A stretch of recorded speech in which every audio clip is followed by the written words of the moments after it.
সংসারে আমাদের জীবনের সবথেকে বড় দোষ কি আপনি জানেন? কেউ বলবেন লোভ, কেউ বলবেন লালসা, কেউ বলবেন অসত্য। দেখুন, দুঃখের মূল কারণ হলো পরিশ্রম না করা। কিছু মানুষ ভাবেন যে আমি জীবনে কোনো পরিশ্রম করব না, অথচ আমি সবকিছু প্রাপ্ত করতে চাই। আর এমন এক কারণের জন্যই দূতের মতো খেলা আমাদের জীবনে প্রবেশ করার সুযোগ পায়। দূত। এই দূত আসলে কি? দূত অর্থাৎ কোনো পরিশ্রম ছাড়াই অন্য কেউ পরিশ্রম করে যা অর্জন করেছেন, যে সুখ সুবিধা অর্জন করেছেন, তা নিজের জন্য শুধুমাত্র একটা খেলার মাধ্যমে নিজের করে নেওয়ার ইচ্ছে। আর এই ইচ্ছে অত্যন্ত বিনাশকারী হতে পারে। এই ইচ্ছে যদি আপনার বিবেক, আপনার মন, আপনার চেতনা, আপনার ভাবনা প্রবাহিত করে ফেলে, তারপরে আপনি চেষ্টা করতে শুরু করে দেবেন, আর সেইখান থেকেই আপনার পতন শুরু হবে। এই চেষ্টা করবেন যে অন্য কারোর জীবনের সমস্ত ধন, তার সমস্ত জীবন সম্পূর্ণভাবে নিজের করে নেওয়ার। কারণ প্রথমে আশা জাগ্রত হয়, আর এই আশা হতাশায় পরিণত হতে সময় লাগে না। এই হতাশা কুণ্ঠায় পরিণত হতে সময় লাগে না, কুণ্ঠা লোভে পরিণত হতে সময় লাগে না, আর এই লোভ প্রতিশোধ স্পৃহাতে পরিণত হতে সময় লাগে না। আর যখন এই সব কিছু হয়, আপনি দুষ্ট হয়ে যান। আর সবাই জানে যে প্রত্যেক দুষ্ট ব্যক্তির পতন হলো অবশ্যম্ভাবী। তাই নিজেকে দূতের থেকে দূরে রাখুন আর পরিশ্রমকে নিজের কাছে টেনে নিন। জীবনে আপনার যা যা স্বপ্ন রয়েছে, যা আপনি করতে চান, শুধুই পরিশ্রম দ্বারা অর্জন করুন।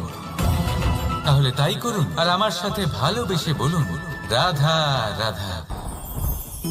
জীবনে কিছু শেখা অত্যন্ত গুরুত্বপূর্ণ। এবার কি কি শিখতে হবে, সেই সব শেখানোর জন্য অনেক শিক্ষক রয়েছেন। কিন্তু কি শিখবেন না আর কি করবেন না, এটা আমাদের নিজের অভিজ্ঞতা দিয়ে শিখতে হয়। কিন্তু তার মানে এটা নয় যে যদি আপনাকে শিখতে হয় যে আগুনের তাপ কতটা, আপনাকে আগুনের মধ্যে হাত দিতে হবে। না, অন্য কারোর অভিজ্ঞতা দ্বারাও শিখতে পারেন। প্রশ্ন শুধুমাত্র একটাই, যে আপনি কি শিখতে চান নাকি চান না। যদি আপনি এটাই ভাবেন যে আমি শুধুই নিজের অভিজ্ঞতা দ্বারাই শিখতে চাই, তাহলে জীবনকাল ছোট মনে হবে, অনেক কিছুই শিখতে পারবেন না। তাই নিজের সাথে সাথে বড়দের অভিজ্ঞতা দ্বারাও শেখা শুরু করে দিন। এই সংসারের অভিজ্ঞতা দ্বারা শিখতে শুরু করে দিন। আর এটা নিশ্চিত রূপে শেখা আবশ্যক যে কখন কি করবেন না, কোথায় থামতে হবে আর কোথায় থামবেন না। তাহলে আসুন আর আমার সাথে ভালোবেসে বলুন, রাধা রাধা। ভোজন। এবার ভোজন সংগ্রহ করার জন্য মানুষ কি না করেন, সব সময় চেষ্টা করতে থাকেন। ফসল উৎপাদনের জন্য অনেক পরিশ্রম করতে থাকেন, কিন্তু অনেক সময় অনেক পরিশ্রম করার পরেও ফসল ভালো উৎপাদন হয় না। এর কারণ কি? কারণ হলো এটাই যে আপনি পরিশ্রম হয়তো অনেক করেছেন, কিন্তু আপনার নজর তো সেই বীজের দিকে ছিলই না যা আপনি রোপণ করেছেন। সেই জন্য সব সময় কোনো বীজ রোপণ করার আগে তাকে পরখ করে দেখুন, তা অত্যন্ত আবশ্যক।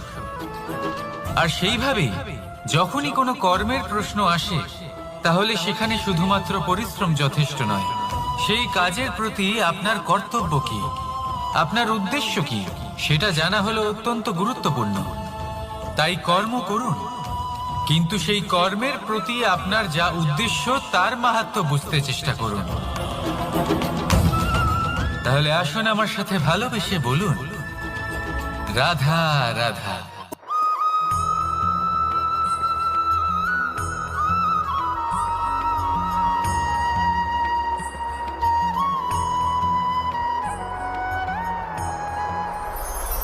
কখনো কখনো আমরা ভাবি যে কোনো ব্যক্তি যিনি ধর্মের পথে চলেছেন, যদি তার দ্বারা কোনো ভুল হয়ে থাকে, তাহলে নিয়তি তাকে সেই মুহূর্তেই কঠোর শাস্তি দেন। কিন্তু সেই সব মানুষ যারা সংসারের সবথেকে বড় অধর্মী, বহু নিকৃষ্ট মানের কাজ করেন, তাদের নিয়তি অনেক সুযোগ দেন। তাদের নিয়তি এরকম কঠোর প্রহার করেন না। এই ভাবনা কখনো না কখনো মনে আসেই। ভেবে দেখুন কেন? আসলে জীবনকে বেশিরভাগ মানুষ একভাবেই দেখে থাকেন, বিভিন্ন স্তরে একে দেখা উচিত।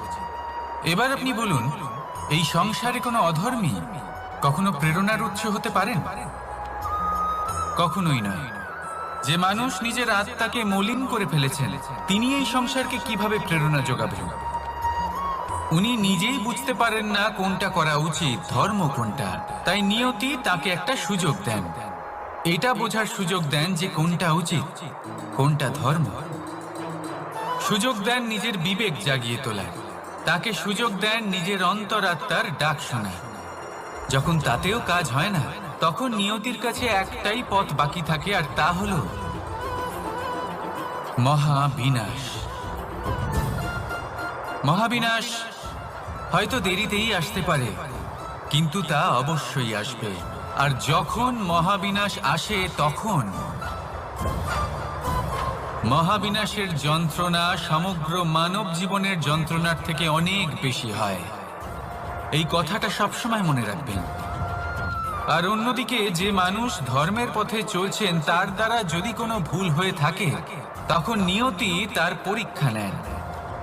কিছুক্ষণের জন্য মানুষের মনে হতে পারে নিয়তি তাকে কঠোর শাস্তি দিয়েছেন, কিন্তু সময়ের সাথে আমরা সবাই দেখি যে যখন সেই মানুষ সেই পরীক্ষায় উত্তীর্ণ হন, এই সমস্ত সংসারের জন্য প্রেরণার উৎস হয়ে ওঠেন। অর্থাৎ নিয়তি প্রত্যেক মানুষকে তার কর্ম অনুসারে উচিত ফলও দেন, উচিত শাস্তিও দেন। পার্থক্য হলো শুধুমাত্র সময় আর আপনার দৃষ্টিভঙ্গি।